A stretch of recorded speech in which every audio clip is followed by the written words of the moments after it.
El defensor, don Cristóbal. Gracias, señoría. Muy buenas tardes a todos. Comparece Cristóbal Eduardo Valenzuela Chávez, RUT 15-931-224-0, con demás antecedentes ya registrados en el proceso, señoría. Gracias, don Cristóbal. Doña Leslie, también por favor la defensa. Buenas tardes, su señoría. Comparece Leslie Elizabeth Morales Silva por la defensa. Gracias.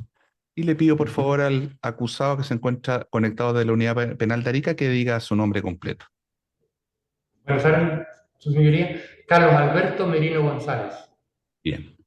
El primer término de la excusa de los intervinientes, que hemos no comenzado a las 12 horas como habíamos fijado, porque dos jueces de esta sala estábamos en otras audiencias y la magistrada Olga Fuente está en una audiencia de juicio en una causa paralela a esta también, así que ese fue el motivo del atraso. También comunicarle a los intervinientes, tal como se había hecho al inicio del juicio, que en este caso estos alegatos de clausura y el veredicto del tribunal van a ser objeto de televisación, digamos, a través de la plataforma Zoom por el canal del Poder Judicial.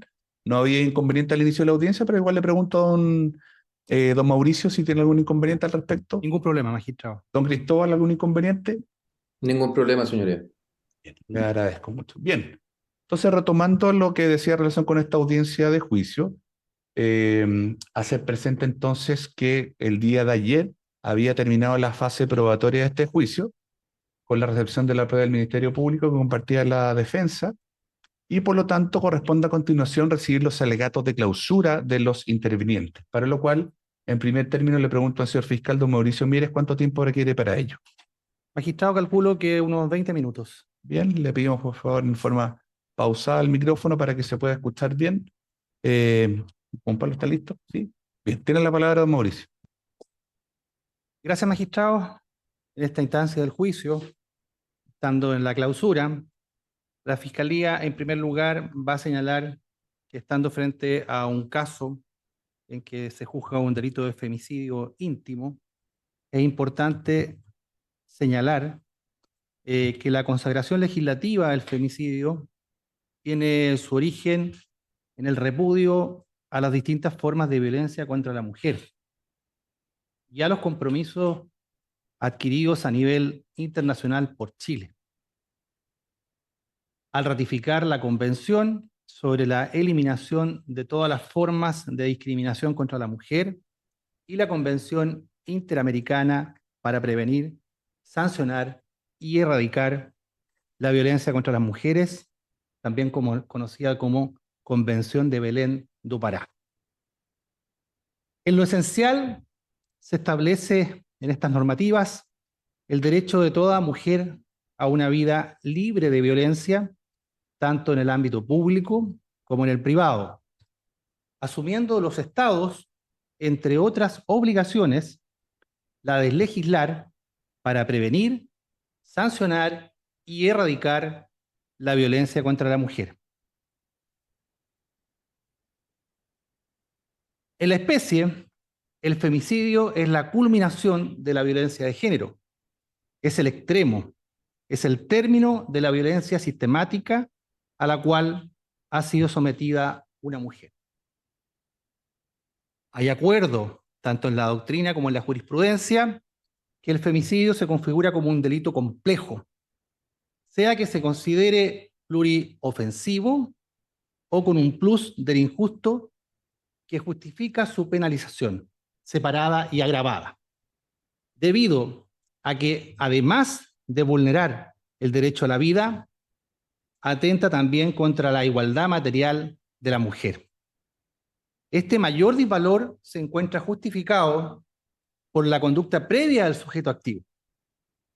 En este caso, el hombre, de violencia en contra de su pareja o expareja, violencia física o psicológica, basada en el control, en el tratamiento de la mujer como un objeto, y no como un sujeto de derechos.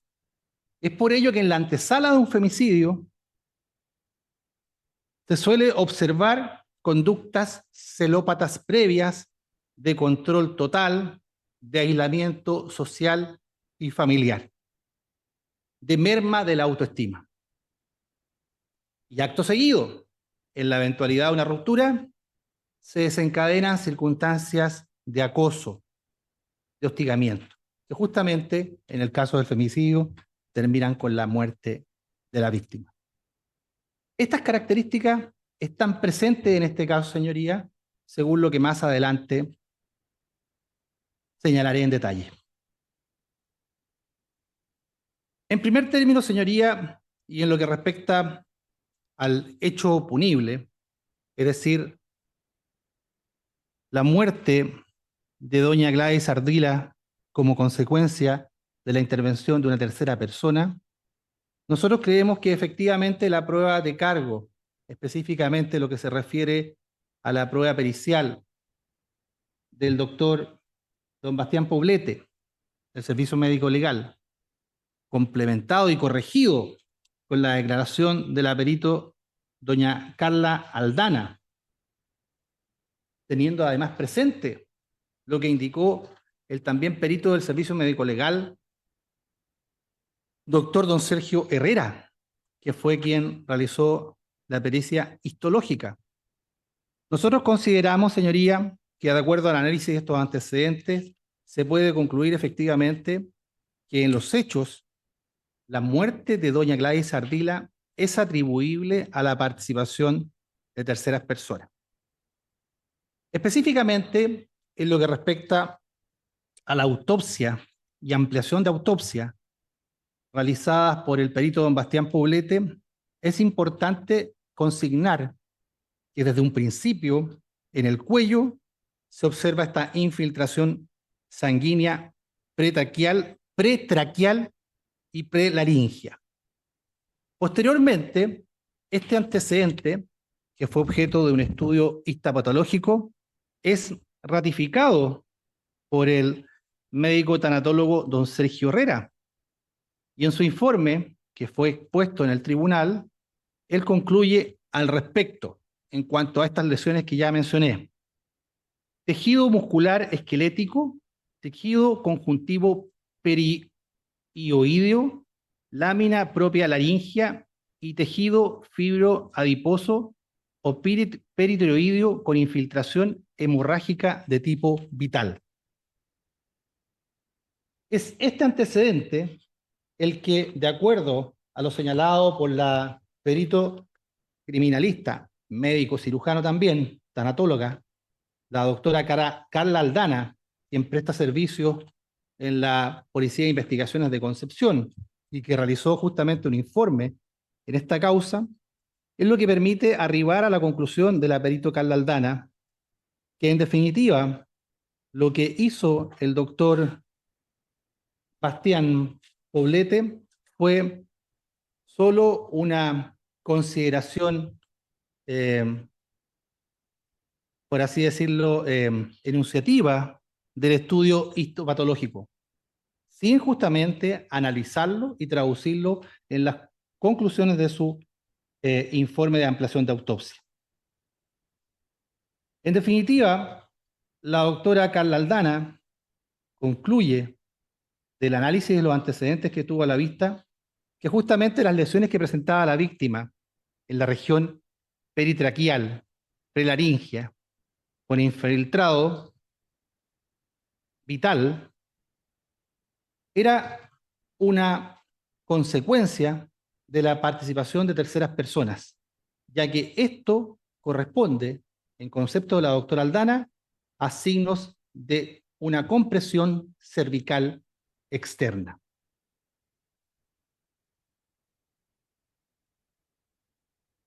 Esto coincide con la autopsia en relación con los hallazgos de la asfixia por inmersión, que es la causa que determinó el doctor Poblete. Coincide con los resultados en cuanto al edema pulmonar, pulmones aumentados de volumen, pero la doctora Aldana discrepa el doctor Poblete en el sentido de que la asfixia por inmersión, que es la causa de muerte que él estableció, es una causa de descarte. Hay que justamente analizar todo el contexto para poder establecer si hubo o no una acción de terceros previa justamente a esta asfixia por inmersión. Pues bien, la doctora Aldana concluye justamente de que en este caso estamos frente a una conducta homicida, porque indudablemente su conclusión es que hay participación de terceros en la muerte de doña Gladys Ardila. Es posible establecer esta intervención de terceros debido a la presencia de signos de compresión mecánica cervical externa. Y esto es compatible justamente con el hecho de que se hayan encontrado diatomeas en las muestras que se tomaron del cuerpo de la víctima. Porque si bien es cierto, estos microorganismos están presentes en el agua y se van a introducir por la vía aérea del interior del cuerpo hasta llegar a los pulmones, es importante señalar que la doctora con claridad mencionó que en un fenómeno de agonía se puede justamente ingerir esta agua por parte de la víctima. Y en ese orden de cosas, magistrado, indudablemente el hallazgo del cuerpo de doña Gladys Ardila, de acuerdo a las máximas de la experiencia, solo puede arribar a la conclusión lógica de que ella fue lanzada en ese lugar por un tercero. No es factible, como hipótesis paralela, sostener de que aquí hubo un accidente en el cual doña Gladys, ¿cierto?, se tropezó y cayó al interior del canal con una profundidad en lo que es, digamos, su estructura de 2,5 metros a 3 metros. En definitiva, el agua que tenía el canal en esa época era de una profundidad de 10 a 15 centímetros. Por lo tanto, el cuerpo de doña Gladys solo quedó semisumergido. Y en ese contexto, evidentemente, si ella hubiese sufrido algún tipo de caída accidental, habría tenido que haber en la autopsia signos de traumatismo que le hubiesen impedido salir del lugar o quedar inconsciente. Y en ese orden de cosas es importante consignar, señoría, que la doctora Aldana también refiere a este respecto que si hubiese habido algún tipo de traumatismo contra objeto contundente, tendría que haber algún tipo de presencia de lesiones a nivel del mentón, lo que en este caso no lo hay. Por lo tanto, señoría, nosotros creemos que está descartada la hipótesis de una muerte accidental. Y en ese contexto, la única posibilidad es que haya sido ella objeto de acción de terceras personas con ánimo homicida.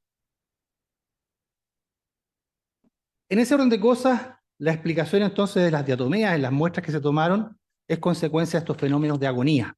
Es decir, a ella la lanzaron al canal creyéndola muerta y ella sobrevivió unos instantes, lo que le permitió justamente absorber esta agua del canal que llegó hasta sus pulmones. En definitiva, en ese contexto, magistrado, nosotros sostenemos que la conclusión de la doctora Aldana es la correcta. En definitiva, estamos frente a una asfixia, que en este caso es por compresión mecánica cervical externa, que nosotros, de acuerdo al nivel acusatorio, hemos señalado que estamos frente a una asfixia por sofocación.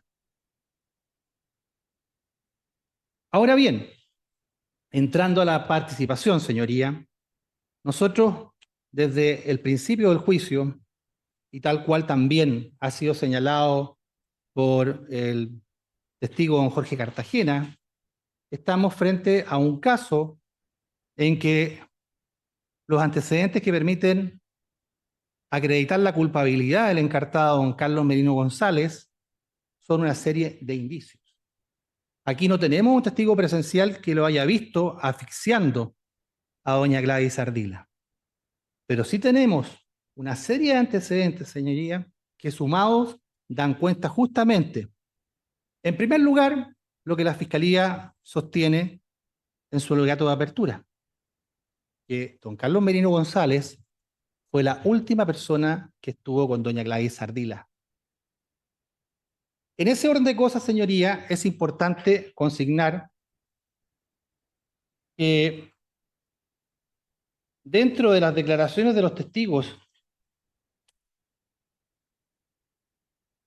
que rindieron testimonio en estrados, resulta de la mayor importancia el que su señoría pondere completamente los dichos magistrados de doña Carolina Mora Sotomayor. Doña Carolina Mora era la nana, ¿cierto?, de doña Gladys Ardila, que le cuidaba los niños mientras ella trabajaba en la ciudad de Chillán, porque doña Gladys Ardila, a la fecha de los hechos, vivía en Coihueco. Pues bien, ella es la última persona que tiene una conversación a través de teléfono con doña Gladys Ardila alrededor de las 18:41 horas del día 6 de julio del año 2020. Doña Carolina le consulta a doña Gladys que en cuánto tiempo va a llegar al domicilio y doña Gladys le dice que más o menos en 20 minutos. Importante consignar que doña Carolina con toda claridad indicó que en esta conversación que sostuvo con doña Gladys le dijo que Carlos Merino, su expareja, la iba a ir a dejar a Coihueco. Más aún, refirió que también tuvo conversación con don Carlos y que también don Carlos le ratificó que él iba a ir a dejar a Gladys a Coihueco. Pues bien, sabemos que posteriormente se le perdió el rastro a doña Gladys, comenzó toda esta situación donde se le trató de ubicar, doña Carolina insistentemente por teléfono, sin obtener ningún tipo de respuesta, lo que era absolutamente extraño de acuerdo a su conducta previa. Ella era una persona preocupada de sus niños que siempre estaba en contacto permanente para avisar cuánto tiempo se iba a demorar en llegar, a qué hora iba a llegar, en qué circunstancias. Indudablemente, este tipo de conducta responsable de la víctima es lo que desde un primer momento hizo que doña Carolina Mora temiera que algo le había pasado. Finalmente toma contacto con don Carlos Merino, le dice que vaya a Coihueco porque ella tiene que irse a su casa a cuidar a sus hijas. Finalmente don Carlos esa noche alrededor de las 10 de la noche llega a la casa y se hace cargo entonces de los niños pequeños de Gladys Ardila, Christopher el mayor de 3 años y Cristóbal el pequeño de varios meses de edad, alrededor de 6, que era hijo común con don Carlos Merino. En ese momento ya doña Carolina manifiesta las sospechas en contra de Carlos Merino. Le dice, ¿dónde está la señora Gladys? Carlos no responde. Le dice que él la había ido a buscar, pero que no la había encontrado. Y ella le vuelve a insistir, que dónde estaba, que se le había pasado algo malo y iba a ser culpa de él, que era normal que estas personas que decían que querían mucho a una mujer después la terminaran matando. Es decir, claramente ella sospechó de la conducta de don Carlos Merino. Estas sospechas se fueron manteniendo en el tiempo, señoría. Y en ese contexto, me voy a ir mucho tiempo más adelante, sabemos que ya el día 9 de julio se encuentra el cuerpo de doña Gladys, en un primer momento como NN, pero finalmente identificada, y de aquí quiero saltarme, ¿cierto?, a lo que indican los funcionarios policiales. Doña Tiaria Manterola, el señor Jorge Cartagena. La víctima, al momento de ser encontrada, no tenía ningún tipo de bolso o cartera y no tenía pertenencias como teléfonos celulares, billetera y otras cosas.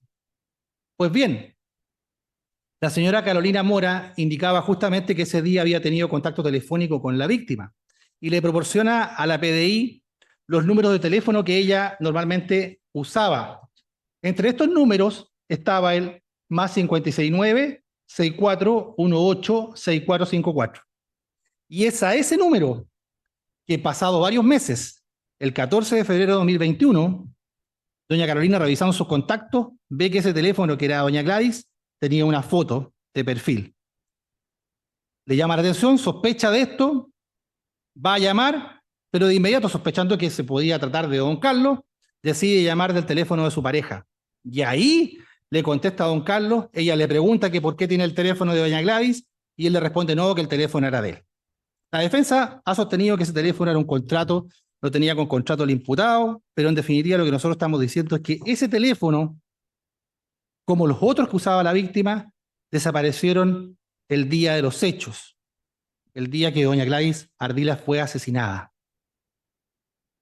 Y la defensa no aportó ningún medio probatorio para acreditar justamente de que ese teléfono hubiese estado en poder de don Carlos Merino, ya sea de hecho o ya sea asociado con contrato.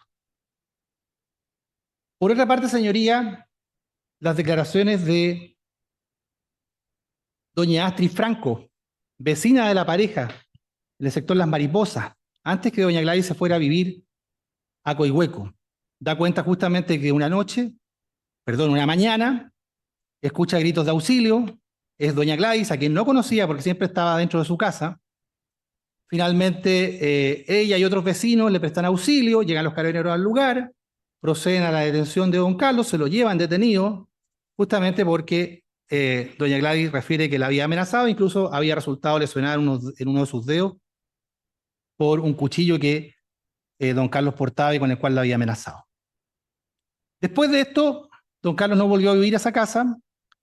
Doña Gladys siguió viviendo por alrededor de un mes aproximadamente, hasta que finalmente se cambió de casa. Y ahí se fue a vivir a Coihueco.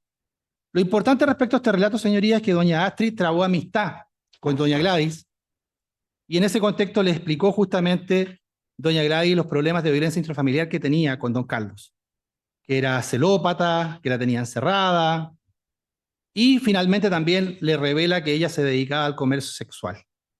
Incluso tuvo la oportunidad de conocer a dos pololos que tuvo doña Gladys, a uno que conoció como Gabriel y al otro que los conoció como Max, que corresponde a Humberto Maximiliano Muñoz Vergara. A mayor abundamiento, doña Carla Guerra Mardones, también trabajadora sexual, igual que nuestra víctima, doña Gladys Ardila, ella refiere que también conoció a la víctima en un prostíbulo y que en definitiva trabaron amistad porque ambas eran madres, tenían hijos, y que en definitiva le contó justamente que tenía miedo de su expareja, que era una persona que estaba obsesionada con ella, que la seguía. Tanto es así que incluso doña Carla refiere que en una oportunidad ella atendió, o sea, prestó servicios sexuales al acusado, y que mientras se realizó ese encuentro, don Carlos le hacía preguntas por la colombiana, y ella, dándose cuenta de que quería obtener información, no le contó absolutamente nada respecto a doña Gladys Ardila. Eso ya es una muestra de esta obsesión que tenía Carlos Merino con doña Gladys Ardila, y también con el hecho de que ella se dedicara al comercio sexual. A mayor abundamiento, señoría, también es importante tener presente la declaración de don Pedro Felipe Machuca Fernández. Don Pedro Felipe Machuca Fernández es un amigo de don Carlos del barrio. Los papás de don Pedro Machuca son vecinos de los papás de don Carlos, se conocen de chicos. Indicó que lo conocía como el Chino, dijo que era un hombre trabajador, que andaba impecable, que ganaba su plata dignamente, que sí, los trabajos le duraban poco, y que era un hombre luchador. Dijo que él tenía un auto, don Pedro Machuca, y que se lo había facilitado a don Carlos para que lo trabajara como Uber, que eran amigos, que tenía buena relación con otro hijo del acusado que no es la guagua, que vivía en la casa de los papás de don Carlos, que sabía que tenía una pareja que era colombiana y que ella tenía dos hijos, uno con Carlos, que estaban separados. Y dice que él lo ayudó a buscar pieza para arrendar. Y en una oportunidad, Carlos le mostró una mochila negra que tenía un palo, como los que usan los carabineros. Dice que en la mochila, además, tenía un pasamontañas, un cable para ahorcar, y que le dijo: con eso la mato, la hago corta. Y además, textualmente le dijo: la voy a matar a esta perra. Dice que después que supo de la muerte de doña Gladys Ardila, llegó hasta su local llorando don Carlos, y que él no le creyó. y que don Carlos además le indicó que si lo llamaban de la PDI no dijera nada. Dice que don Carlos no es normal,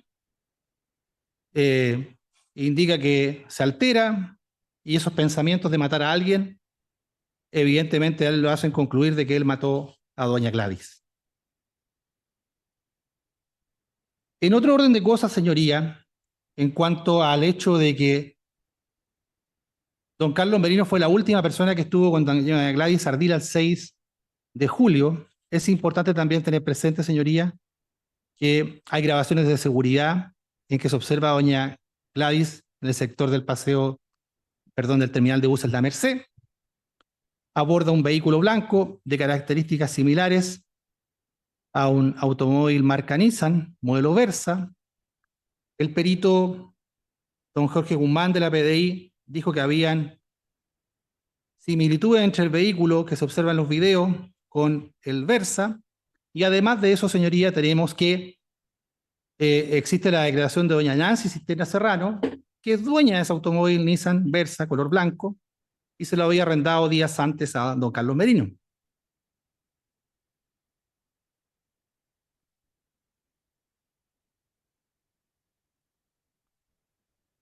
Por último, señoría, en lo que respecta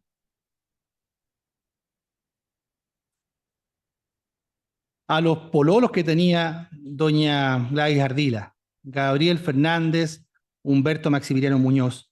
Ambos dieron cuenta de que era una buena persona, doña Gladys, y ambos dieron cuenta que tenía problemas con su pareja anterior. Incluso don Humberto Maximiliano Muñoz dijo que habían vivido en Aquelarre, del sector de Bichuquén, y que en definitiva ya la tenía su pareja encerrada.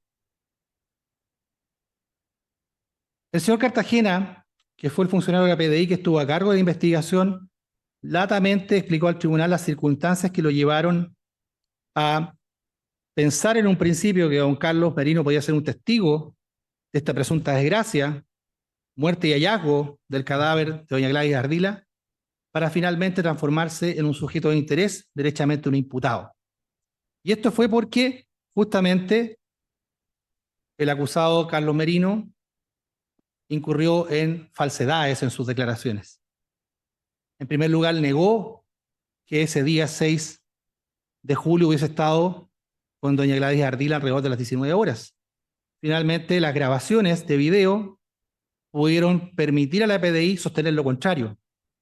Y frente a esa realidad, don Carlos, en una segunda declaración como imputado, reconoció que se había encontrado con doña Gladys Ardila, que se había subido ella al auto, pero posteriormente indica que doblaron por Maipón hacia el poniente, lo que desmiente el video del bus que estaba estacionado justamente a esa hora en el terminal, que salió detrás del vehículo y que se observa justamente que el automóvil de don Carlos siguió derecho por Sargento Aldea hasta llegar al Roble y luego doblar al oriente. En definitiva, señoría, el testimonio del señor Cartagena, que viene a unir esta serie de antecedentes, indicios que se reunieron durante la investigación para establecer la participación del encartado como autor del femicidio de doña Gladys Ardila, es una conclusión absolutamente categórica en que se reunieron una serie de antecedentes, como digo, durante la pesquisa que realizó la PDI, que permitieron determinar que don Carlos Merino fue la última persona que estuvo con doña Gladys Ardila, que tenía una conducta celópata, que estaba obsesionado y que además había manifestado que la iba a matar, lo que finalmente concretó. Eso es todo, señoría. Gracias, señor fiscal. Me dirijo ahora al señor defensor, don Cristóbal Valenzuela. Usted va a hacer uso de la palabra, don Cristóbal, ¿cierto? Sí, señoría. Le pregunto entonces, ¿cuánto tiempo requiere para su alegato de clausura, señor defensor? 20 minutos, señoría. Bien. También le pido, por favor, como lo hace siempre de forma pausada, para que podamos tomar nota de lo que nos está señalando. Tiene la palabra, don... Gracias, señoría. Bueno, estamos en esta etapa procesal en la cual ya Nos encontramos en la culminación de un juicio que se ha llevado en contra de mi representado. Se le sindica la comisión del ilícito que todos conocemos, femicidio íntimo, y el Ministerio Público está solicitando la pena máxima en contra de mi representado. Hablemos de mi representado. Una persona que tiene irreprochable conducta anterior, es una persona que, en estricto rigor, nunca ha enfrentado la justicia en una situación similar.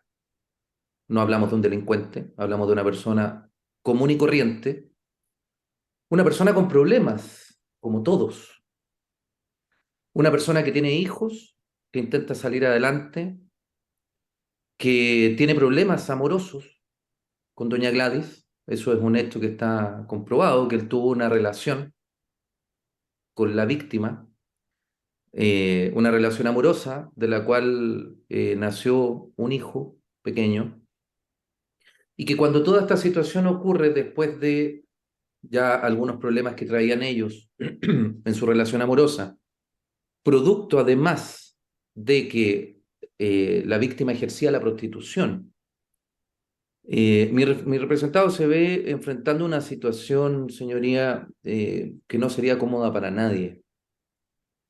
Se ve enfrentando una situación en la cual él es despojado de su hogar, de sus hijos. Se ve enfrentando una situación en la cual la madre de los mismos ejerce la prostitución y además enfrentando problemas económicos. Ya todos hemos sido testigos presenciales que él intentaba salir adelante en el rubro del transporte de personas. Conducía aplicaciones, no contaba con un vehículo, arrendaba vehículos, hacía pagos diarios de este arriendo. Ese es mi representado. Lo cierto es que aquí nos encontramos, señoría, frente a una situación objetiva, que es el hecho lamentable de que doña Gladys perdió la vida. El punto en cuestión acá, señoría, es, ¿fue mi representado? Mi trabajo acá, señoría, después de 5 días de juicio oral, es demostrarle a ustedes que no. Y a contrario sensu, el trabajo del Ministerio Público es intentar inculpar a mi representado. Tal como se dijo muy bien en los alegatos de apertura, señoría, aquí se va a contar una historia fantástica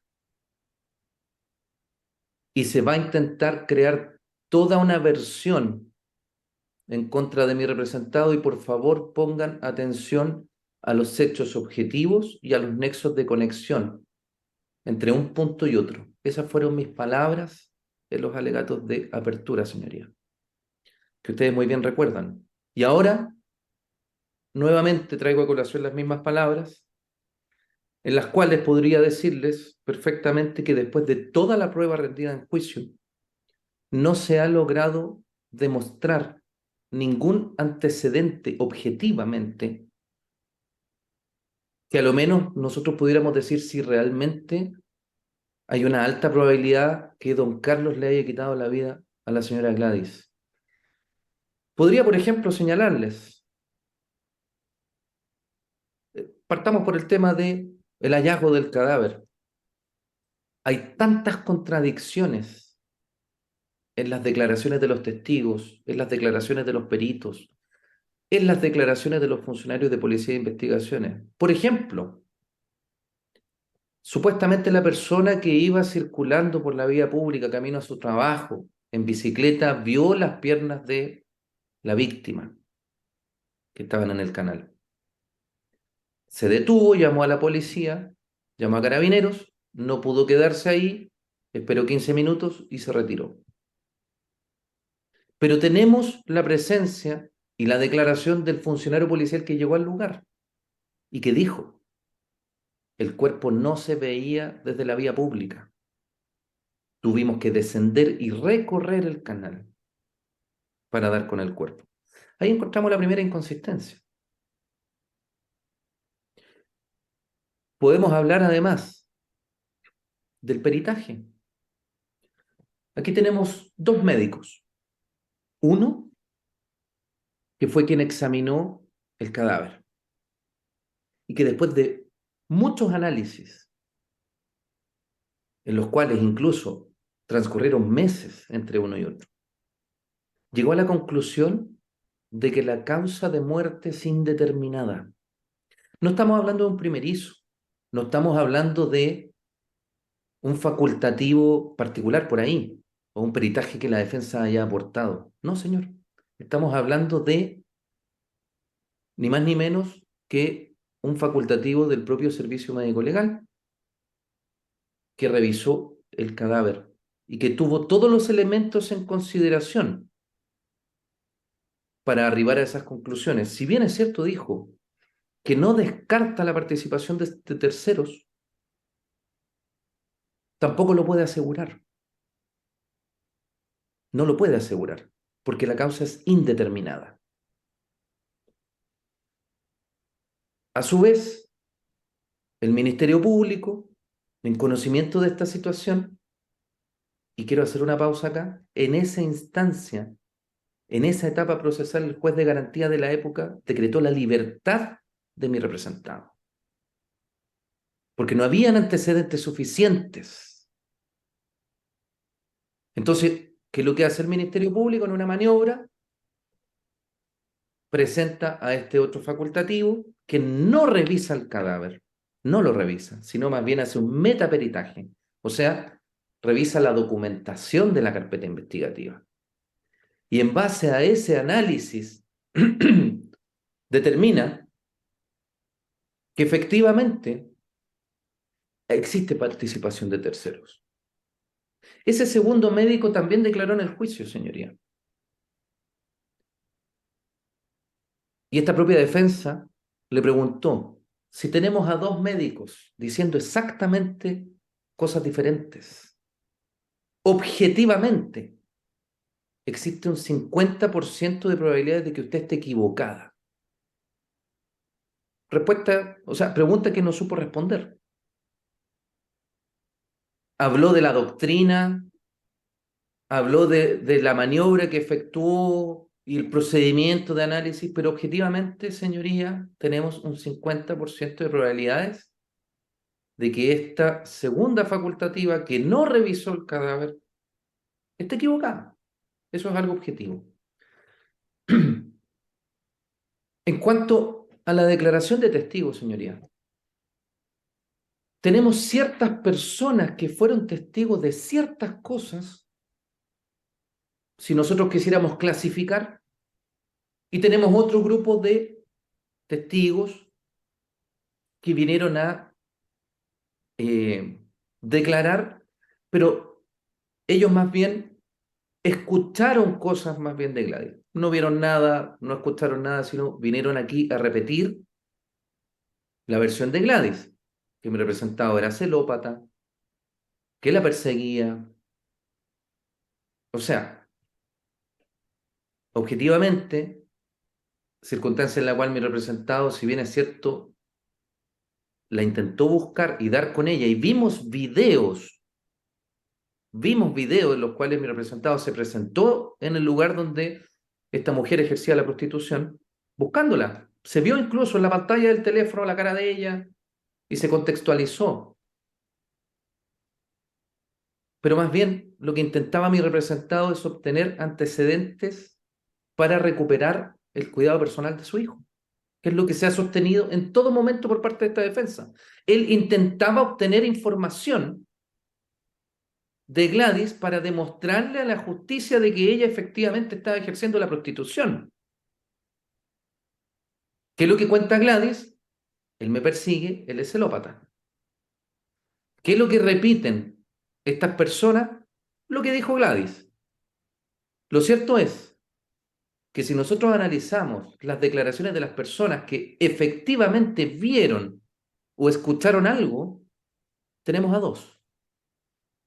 Por una parte, la vecina, que dijo, yo fui testigo de una vez que don Carlos supuestamente habría agredido a Gladys porque escuchamos gritos, cosas, llegó carabinero.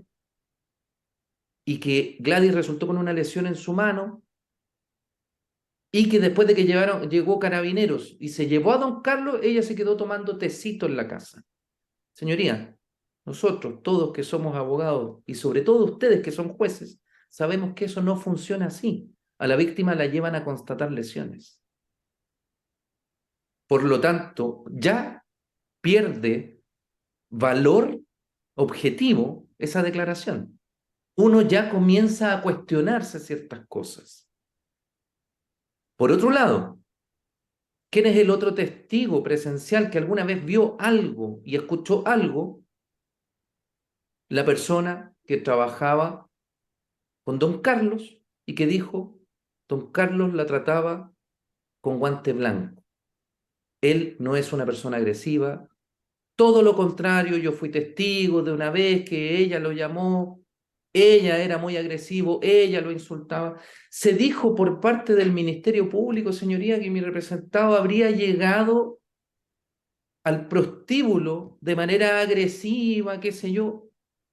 Resulta que de los videos que se exhibieron no se apreció ninguna conducta agresiva de don Carlos. No sé de dónde se saca esa versión de que él habría llegado de manera agresiva. Él golpeó la puerta, estuvo 2 minutos, exhibió un teléfono y se fue. Fue lo que todos vimos. Hablando de videos, señoría, supuestamente, cuando Gladys se encontraba en el terminal de buses y habría abordado este vehículo, señoría, el único video que mostraba supuestamente que Gladys había ingresado a este vehículo, señoría, se veía todo borroso. Todo borroso. Por lo tanto, uno ya tiene que empezar como que a sacar conclusiones de lo que realmente está viendo. Y no solo eso, ni siquiera se ve claramente que ella suba al vehículo,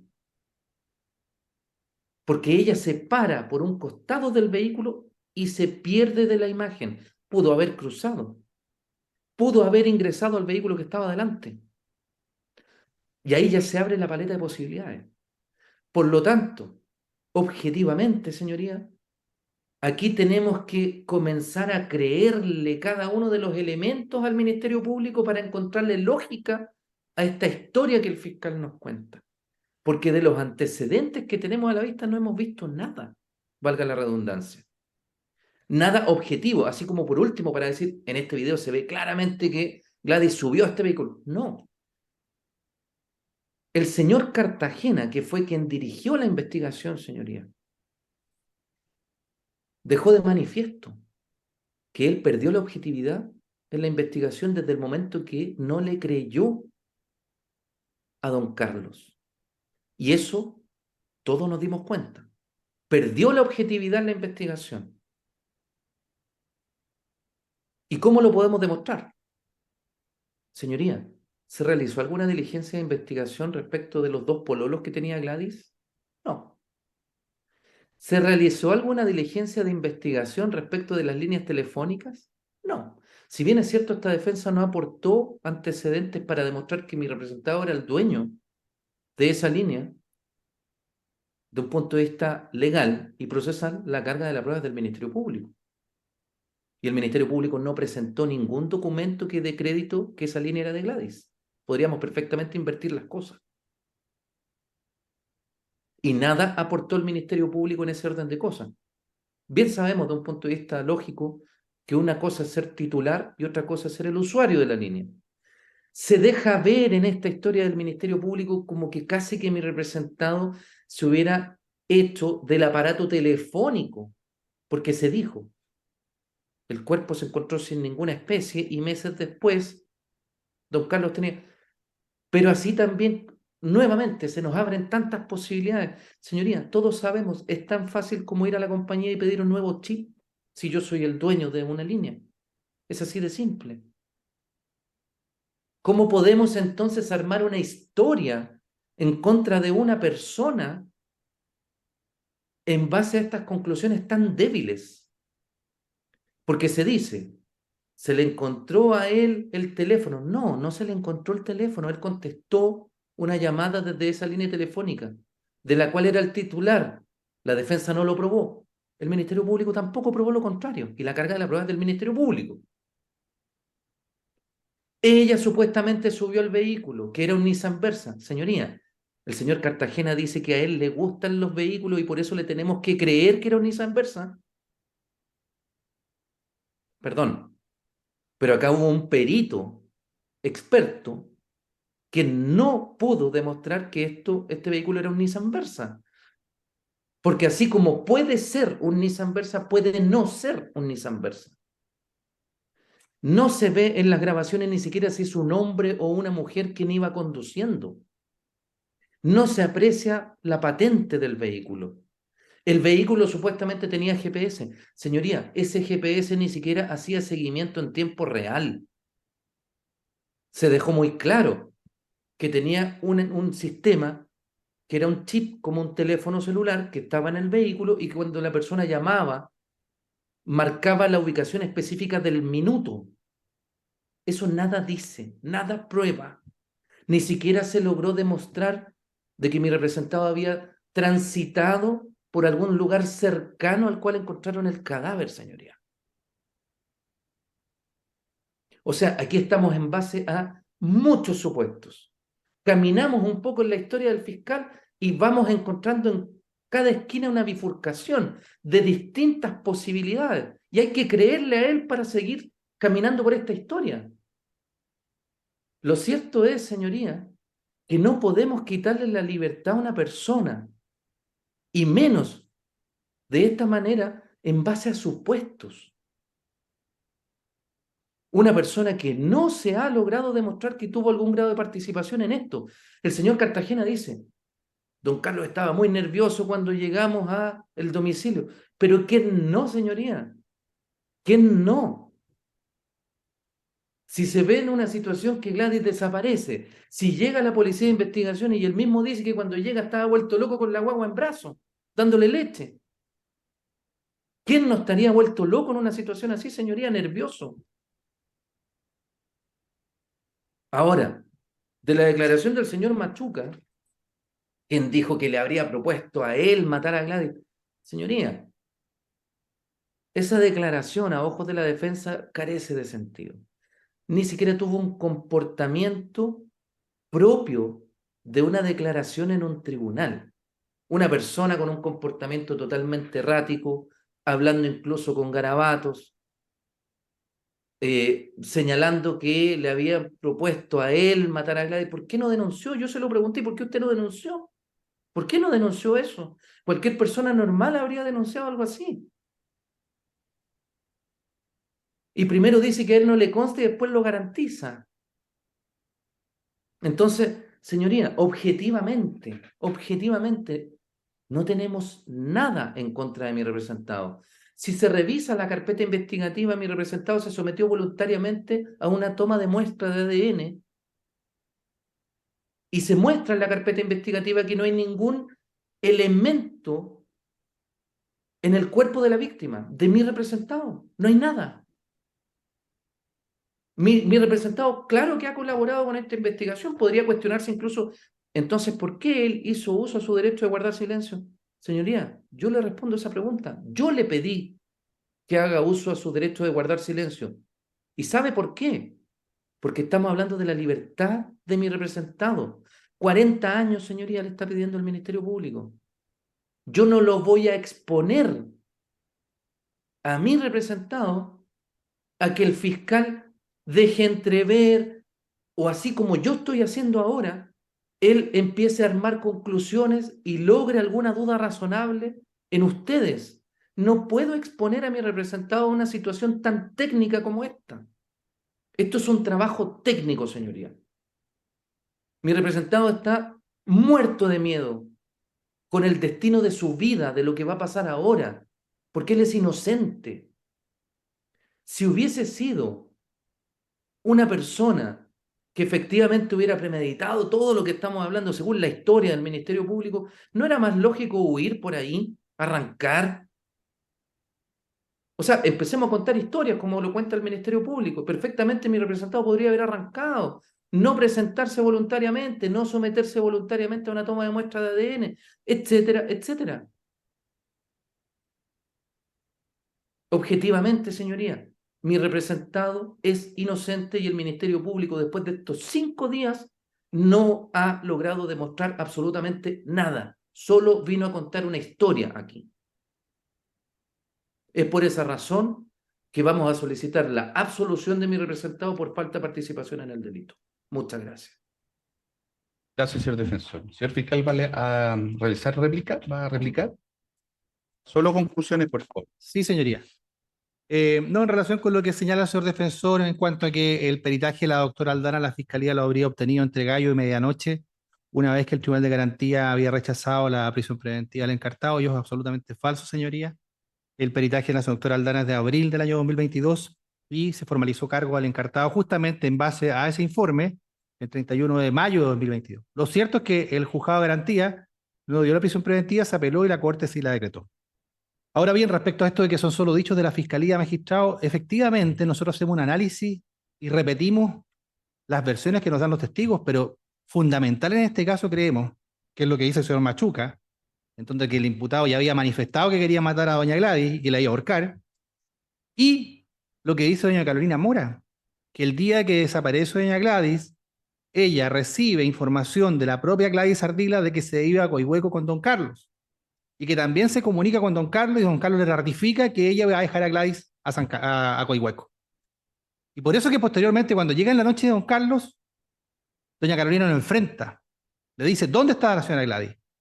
Y él trastabillea y de hecho se demora y nunca presenta la presunta desgracia, la denuncia, no obstante que la señora Carolina le dijo que tenía que presentar una denuncia por presunta desgracia, nunca lo hizo. La denuncia que presenta el día 8 es solo por violencia psicológica, donde él supuestamente es víctima. Así que no había una situación en que él estuviese desesperado y preocupado por la salud de doña Gladys. Él lo que hizo fue denunciarla a ella como imputada, no una denuncia por una presunta desgracia que le hubiese sucedido, que era lo que le exigía doña Carolina Mora. Eso es todo, señoría. ¿Defensor va a replicar? Gracias, señoría. Conclusiones, por favor. Sí, claro. Bueno, en primer término, yo nunca dije que en ese momento exacto se le decretó la libertad a mi representado, sino más bien por esas conclusiones en la época. En cuanto a lo que indica el Ministerio Público, tampoco ha señalado esta defensa de que don Carlos estaría desesperado por la desaparición de don Gladys, de doña Gladys, perdón. El tema es distinto. Don Carlos, objetivamente, lo que pensaba era que doña Gladys se había ido con otra persona, porque no era primera vez que ocurría. De hecho, él lo manifestó a través de esta otra persona que declaró que cuando doña Gladys desaparecía o se tardaba, él llegaba a la casa para cuidar a los niños. Porque muchas veces ella andaba con los pololos o se iba con un cliente, qué sé yo. Don Carlos en ese entonces no sabía del fallecimiento. Por lo tanto, él en ningún momento iba a poner una denuncia por presunta desgracia. Y no puede, por esa razón, presumirse que entonces él la mató. Muchas gracias, señoría. Bien.